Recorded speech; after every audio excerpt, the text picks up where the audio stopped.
اللهم صل على محمد وعلى آل محمد كما صليت على إبراهيم وعلى آل إبراهيم إنك حميد مجيد وبارك على محمد وعلى آل محمد كما باركت على إبراهيم وعلى آل إبراهيم إنك حميد مجيد.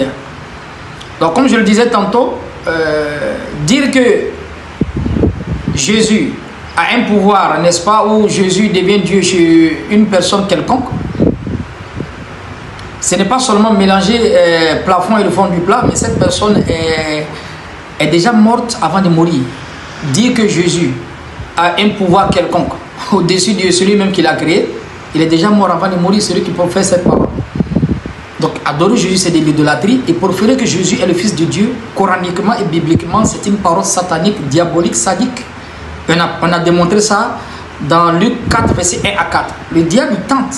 Dans la tentation, il dit si tu es le Fils de Dieu. Parce qu'il sait que Jésus est un Christ, est un choisi de Dieu, il n'est pas le Fils de Dieu. Et c'est corroboré encore dans Luc 4, verset 44.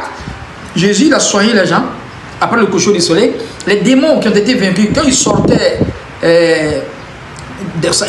des corps de ces personnes qui étaient malades, les démons, ils ont voulu influencer l'assistance et Jésus, ils ont dit tu es le Fils de Dieu, tu es le Fils de Dieu. Ils ont répété ce que le père du mensonge, le diable, a répété qu'il a tenté Jésus, tu es le Fils de Dieu.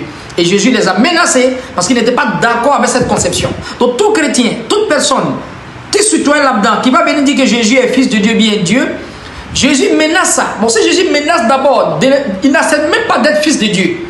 Il va accepter d'être Dieu dans la Bible? Jamais.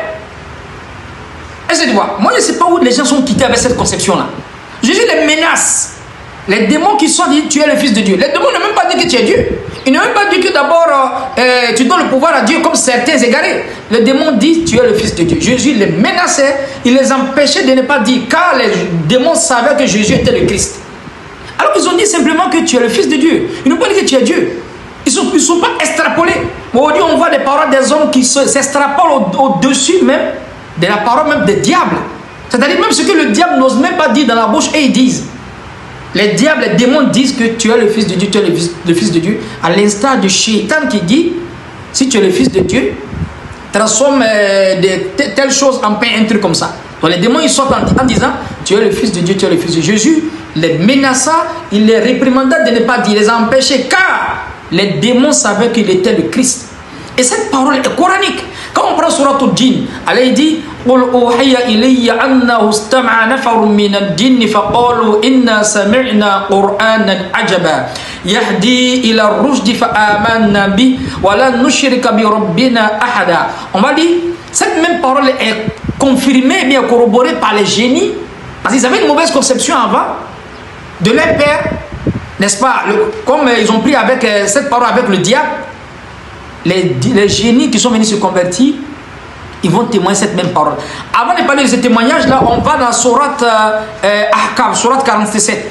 Non, 46, s'il vous plaît. Désolé. Surat 46, verset... On va lire le verset rapidement. Où les génies sont venus, ils sont venus plutôt se convertir au temps du prophète sallallahu alayhi wa sallam par la prière du prophète sallallahu alayhi wa sallam. Au verset 29. Allah il dit dans le Coran, lorsque nous emmenâmes vers toi un petit groupe, nafar minal jinn, il est que yastami'un le Coran. Lorsqu'on amena vers toi un petit groupe de génies pour écouter le Coran. Quand les génies ont écouté le Coran, des génies mécréants bien sûr, donc ils sont dans la partie démoniaque, ils sont avec le diable.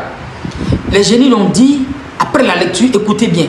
Et quand cela fut achevé, ils ont écouté la lecture, ils s'en retournèrent vers leurs frères afin de les avertir. Les génies là, ils sont là avertis maintenant les autres génies qui n'ont pas écouté la lecture du Coran.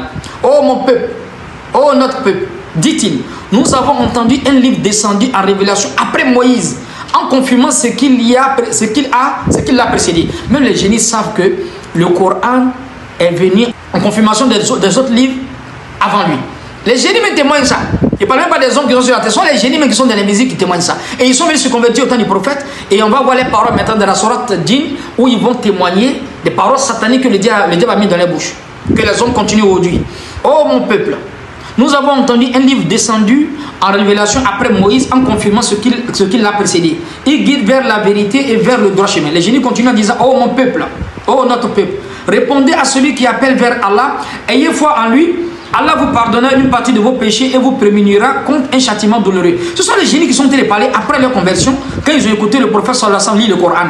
Et dans la sourate Dîn encore, la parole continue. Allah dit, il m'a été révélé qu'un groupe de génies ayant prêté l'oreille, n'est-ce pas, on dit, quand ils ont écouté le Coran, nous avons entendu une lecture du Coran merveilleuse, à l'instar des versets que j'ai lus, qui conduit vers la juste voie, et nous y avons cru. Nous n'attribuerions donc aucun associé à Allah. Ils ne vont pas adorer une autre divinité en dehors d'Allah. La ilaha illallah. Après, notre Seigneur très haut ne s'est donné ni compagne ni fils.